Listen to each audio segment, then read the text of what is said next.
Hi hello नमस्कार. Organic balcony गार्डनमध्ये तुमच्या सगळ्यांचं मनापासून खूप खूप स्वागत आहे.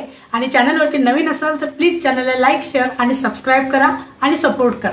आणि हो, हा व्हिडिओ पूर्णपणे बघा, म्हणजे तुम्हाला खत वर्षभर विकत आणावं लागणार नाही. जर तुम्हाला खत विकत आणायचं नसेल तर घरच्या घरीच खत कसं तयार करायचं आणि कमी वेळेमध्ये ते कसं तयार करायचं हे आपण या व्हिडिओमध्ये बघणार आहोत.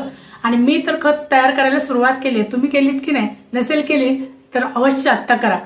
तर उन्हाळा आहे आणि उन्हाळ्यामध्ये कचरा सुकतोय लवकर आणि त्याचबरोबर जर त्याचे म्हणजे घाण होत नाही किंवा त्याचे मच्छर तयार होत नाहीत किंवा असं चिखल होत नाही, त्याच्यामध्ये किडे होत नाहीत, म्हणून उन्हाळा हा जो काळ आहे तर तो किचन वेस्टचं खत करायला किंवा तुमच्याकडे जर काय पालापाचोळा असेल तर त्याचं खत करायला हा एकदम बेस्ट सीझन आहे. आणि म्हणून आपण जास्तीत जास्त खत हे उन्हाळ्यामध्ये तयार करून ठेवलं तर आपल्याला पावसाळा हिवाळ्यापर्यंत ते पुन्हा पुरतं. आणि ह्याचबरोबर अगदी थोडंसं नॉमिनल आपलं खत घातलं तर आपल्या झाडांची ग्रोथ ही खूप चांगली, हिरवीगार आणि त्याला फळं आणि फुलं ही मस्त येतात. कारण हा अनुभव यावर्षी मी घेतलेला आहे. ज्यावेळेला मी गार्डनिंग सुरुवात केली तर त्यावेळेला एवढी छान झाडांची वाढ होत नव्हती, पण यावर्षी सगळ्या फ्रुटिंगच्या झाडाला माझ्या मस्तपैकी म्हणजे फळं आलेली आहेत, फुलं आलेली आहेत. आणि ज्या भाज्या लावलेल्या होत्या तर त्या भाज्या सुद्धा मस्त अगदी छोट्या छोट्या कुंडीमध्ये सुद्धा छान आलेल्या आहेत. म्हणजे मग ती कारली असू दे, पालक, त्याच्यानंतर लाल भाजी किंवा टोमॅटोला गेल्या वर्षी माझ्या टोमॅटो आले नव्हते, पण यावर्षी मस्त टोमॅटो चांगले आलेले आहेत. किंवा मिरची असू दे, सगळेच चांगला रिझल्ट मिळालेला आहे. तर तुम्हालाही असा रिझल्ट जर काही मिळवायचा असेल तर तुम्ही घरगुती खत हे कचरा जो आपण टाकतो तर त्याचाच वापर करून, एक म्हणजे आपण घाण पण होत नाही आणि त्या कचऱ्याचा वापर करून आपलं गार्डन सुद्धा हिरवंगार आणि फ्रेश राहतं. थोड्या प्रमाणामध्ये आपल्याला विकतचं सुद्धा खत घालावं लागेल, पण बऱ्यापैकी आपल्याला त्याची पूर्तता घरच्या घरी आपण करू शकतो. आणि याच्यासाठी तुम्हाला कुंडी नसेल, तुमच्याकडे एखादा कंटेनर नसेल तरी सुद्धा खत आपण कसं तयार करायचं हे आपण या व्हिडिओमध्ये बघणार आहोत. तुम्हाला आता घरच्या घरी किचन वेस्टचं खत जर काही बनवायचं असेल तर बघा, आता कुंडी नसेल किंवा काही भांडं नसेल तर असा एक कागदी पुठ्ठ्याचा बॉक्स घ्यायचा आहे. तर त्याच्यामध्ये मी खाली एक मातीची लेअर देऊन ठेवलेली आहे. अशी एक मातीची लेअर दिलेली आहे. आणि आता हा जो मी कचरा घेतलेला आहे ह्याच्यामध्ये बघा, कांद्याची सालं, लसणाची सालं, भाज्यांचे देठ, फळांची सालं, केळीची सालं, हा असं सगळा कचरा मी एकत्र कॅरीबॅगमध्ये भरून ठेवलेला होता. आणि तो लगेच 2-3 दिवसामध्ये बघा सुकला आहे. आणि आता खाली मातीच्या थरावरती आपण एक थर ह्या कचऱ्याचा द्यायचा आहे. आता कचऱ्याच्या थरावरती पुन्हा एक थर आपण मातीचा देणार आहोत. माती कमी वापरायची आहे, एकदम थोडीशी माती टाकून थर द्यायचा आहे. आणि पुन्हा त्याच्यावरती एक कचऱ्याचा थर द्यायचा आहे. असं तुम्हाला जेवढा तुमच्याकडे अवेलेबल असेल कचरा तर तेवढे तुम्ही थर देऊन, जेवढा मोठा बॉक्स असेल किंवा 1-2-3 बॉक्ससुद्धा तुम्ही एका वेळेला तयार करू शकता. आणि असे आपण एकावरती एक असे थर द्यायचे आहेत आणि तो बॉक्स नंतर भरून ठेवायचा आहे. ओला कचरा असेल तर आधी मातीचा थर दिला की ओला कचरा टाकायचा, त्याच्यावरती थोडा सुका कचरा टाकायचा. आणि जर सुका कचरा तुमच्याकडे नसेल तर तुम्ही कागदाचा तुकडेसुद्धा करून त्याच्यावरती टाकू शकता. आता आपला असा बॉक्स भरून झाल्यानंतर त्याच्यावरती आपण थोडंसं पाणी टाकायचं आहे. म्हणजे जो आता सुकलेला कचरा होता तर तो ओला होण्यासाठी म्हणून त्याच्यावरती आपण पाणी शिंपडायचं आहे. आणि हे असा बॉक्स असेल तर बघा, आपल्याला पॅक बंद करून ठेवायला सुद्धा बरं जातं की जेणेकरून त्याचा वास, दुर्गंधी येणार नाही. दुर्गंधी येतच नाही, पण तरीसुद्धा ओपन राहिल्यानंतर आपल्याला वाटतं की मच्छर वगैरे होतील, तर ते सुद्धा होत नाहीत. पूर्णपणे आपल्याला हा पॅक करून ठेवता येतो. कचरा डिकम्पोज झाला की खाली बसतो, मग त्याच्यावरती तुमचा नवीन कचरा निघालेला तुम्ही पुन्हा आणखी एखादा थर देऊ शकता. मी सुद्धा दिलेला आहे.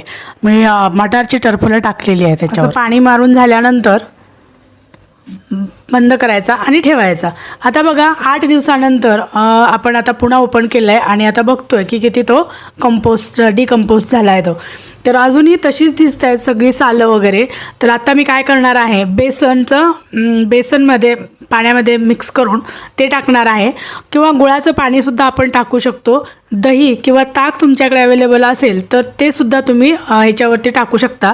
ह्या पदार्थांच्यामुळे काय होतं की डिकम्पोस्टिंगची प्रोसिजर आहे तर ती जरा थोडीशी फास्ट होते. किंवा तुमच्याकडे आधीचं जर काय कंपोस्ट असेल किंवा गांडूळ खत वगैरे असेल तर ते गांडूळ खत जरी टाकलं ना तरीसुद्धा लवकर डिकम्पोस्ट होतं. कारण काय बघा, एका आंब्याच्या पेटीमध्ये जर एक आंबा सडलेला असेल तर बाकीचे आंबेसुद्धा लवकर सडतात. म्हणजे खराब झालेली एक वस्तूमुळे सगळा बॉक्स खराब होतो. तसंच आहे इथे, जर तुम्ही थोडंसं तुमच्याकडे आधीचं खत असेल तर ते जर काय टाकलात तर लवकर डिकम्पोस्टिंग व्हायला मदत होते. आता हे मी पाणी टाकलं आणि त्याच्यानंतर पुन्हा तो बॉक्स मी बंद करून ठेवलेला आहे. आणि हा आहे तिसऱ्या आठवड्यामध्ये. आता गेल्या आठवड्यापेक्षा आता बऱ्यापैकी डिकम्पोस्ट झालेला आहे, पण अजूनही पूर्णपणे डिकम्पोस्ट झालेलं नाही आहे. तर आता आणखी पाणी ओतायचं आणि पुन्हा ठेवायचं आहे. आणि हे गार्डन टूल्स किंवा ग्लोव्ज वगैरे तुम्ही मला लिंक दिलेली आहे त्याच्यावरून तुम्ही घेऊ शकता. तुम्ही एका आठवड्यामध्ये दही, एका आठवड्यामध्ये बेसनचं पाणी ओतून असंही टाकू शकता. आता आणखी एक आठवडा मी हा ठेवणार आहे. आणि बघा, हा आता मी पुन्हा बॉक्स बंद केला. तर चला आपण आत्ता बघूयात की आपला 4 आठवड्यानंतर आपल्या खताचा किंवा कंपोस्ट आपलं कसं तयार झालं आहे ते. आणि हा आहे आपला 4 आठवड्यांचा. कंपोस्ट करत असताना याच्यामध्ये शिजलेलं अन्न अजिबात टाकायचं नाही आहे. फक्त आपल्याकडे जो फळांची सालं, भाज्यांची देठं. चला तर मग बघूयात आपण. आता बॉक्स उघडल्याबरोबरच तुमच्या लक्षात आलं असेल की किती छान असं खत तयार झालेलं आहे. आणि हा ना कागदी पुट्ट्याचा बॉक्स असल्यामुळे याला ऑक्सिजनसुद्धा ह्या खताला व्यवस्थित मिळतो. म्हणजे आपल्याला त्याला होल पाडायची वगैरे काहीच गरज नाही आहे. कागदीच असल्यामुळे त्याला ऑक्सिजनही मिळतो खत हे करताना. आणि मी फक्त आठवड्यातून एकदाच त्याला हलवलेलं आहे. तर बघा किती छान असं. खरं तर वाटाण्याची सालं हे कुसायला त्याला वेळ लागतो, पण तरीसुद्धा ती व्यवस्थित छान पद्धतीने डिकम्पोज झालेली आहेत. आणि तीही फक्त 1 महिन्याचाच हा रिझल्ट आहे. आणि ह्याच्यामध्ये जे काय थोडंफार असं मोठं जे काय निघेल तर ते तुम्ही ना दुसरी म्हणजे कुंडी भरत असताना खाली तळाला टाकू शकता. किंवा तुम्ही जर नवीन खत पुन्हा तयार करत असाल तर त्याच्यामध्ये सुद्धा हे तुम्ही टाकू शकता. म्हणजे ते पण डिकम्पोस्ट व्हायला तुम्हाला मदत होईल आणि हे पूर्णपणे चांगलं डिकम्पोस्ट होईल. आता एवढा जर काय हा मोठा पार्ट सोडला तर बघा बाकीचं खत आहे ते एकदम मस्त असं झालेलं आहे. आणि असे तुम्हाला जेवढं हवं तेवढं खत, जेवढं तुम्हाला वर्षभर लागतं तर ते सगळं तुम्ही घरच्या घरी तयार करू शकता. बघा किती छान झालेलं आहे. आणि हे आता तयार आहे आपल्याला कुंडी भरायला. तर आत्ताच आपण बघितलं की आपल्या किचन वेस्टपासून 1 महिन्यामध्ये झटपट खत कसं तयार करायचं ते. आणि त्याच्यामध्ये बघितलं असेल तुम्ही कोणताही एकही कीटक किंवा कीड तुम्हाला दिसलेली नाही आहे. अगदी स्वच्छ आणि छान असं एकदम मोकळं असं सडसडीत खत तयार झालेलं आहे. आणि जे थोडंफार असं थोडंसं राहिलेलं आहे मोठा भाग तर तो तुम्ही कुंडी भरताना खाली तळाशी टाकायचा. आणि जो तुम्ही पुठ्ठा वापरताय किंवा जो बॉक्स वापरताय तो सुद्धा फाडून तुम्ही खाली तळाशी घालायचा. आणि त्याच्यावरती हे खत घालून तुम्ही कुंडी भरू शकता. किंवा कुंडी भरण्यासाठी हे खत आपलं घरच्या घरी केलेलं तयार आहे. म्हणजे किचन वेस्टपासून, म्हणजे कचरा पण आपला उपयोगात आला आणि आपली झाडंसुद्धा हिरवीगार झाली आणि आपल्या कचऱ्यापासून इतर ठिकाणी घाणसुद्धा झाली नाही. तर असं तुम्हीसुद्धा आता उन्हाळ्यामध्ये खत करा. तुमच्याकडे सुद्धा ॲमेझॉन किंवा फ्लिपकार्टचे बॉक्स हे येतच असतील म्हणजे ऑर्डरचे.